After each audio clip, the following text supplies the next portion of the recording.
ഇടുക്കി പണിക്കൻകുടി കൊമ്പൊടിഞ്ഞാലിൽ ഒരു കുടുംബത്തിലെ 4 പേർ മരിച്ച സംഭവത്തിൽ അന്വേഷണം ക്രൈംബ്രാഞ്ചിന്. ജില്ലാ ക്രൈംബ്രാഞ്ച് ഡിവൈഎസ്പി കേസ് അന്വേഷിക്കും. പോലീസ് അന്വേഷണം കാര്യക്ഷമമല്ലെന്നാരോപിച്ച് ബന്ധുക്കളും നാട്ടുകാരും പ്രതിഷേധവുമായി രംഗത്തെത്തിയിരുന്നു. വീടിന് തീപിടിച്ചാണ് 4-അംഗ കുടുംബം മരിച്ചത്.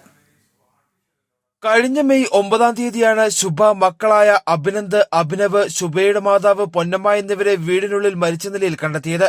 ആദ്യഘട്ടം മുതൽ നാട്ടുകാർ ദുരൂഹത ആരോപിച്ചിരുന്നെങ്കിലും തീപിടുത്തത്തിന് കാരണമെന്തെന്ന് പോലും കണ്ടെത്താൻ പോലീസിനായില്ല. പിന്നാലെ പ്രത്യക്ഷ പ്രതിഷേധവുമായി ബന്ധുക്കളും നാട്ടുകാരും ജനകീയ സമിതിയും രംഗത്തെത്തി. കൊന്നത്തടി പഞ്ചായത്തിൽ ഹർത്താൽ ഉൾപ്പെടെ നടത്തിയാണ് പോലീസ് അന്വേഷണത്തിലെ മെല്ലെപ്പൊക്കിനെതിരെ ജനകീയ സമിതി പ്രതിഷേധിച്ചത്. മുഖ്യമന്ത്രി, DGP, മനുഷ്യാവകാശ കമ്മീഷൻ എന്നിവർക്ക് പരാതിയും നൽകിയിരുന്നു.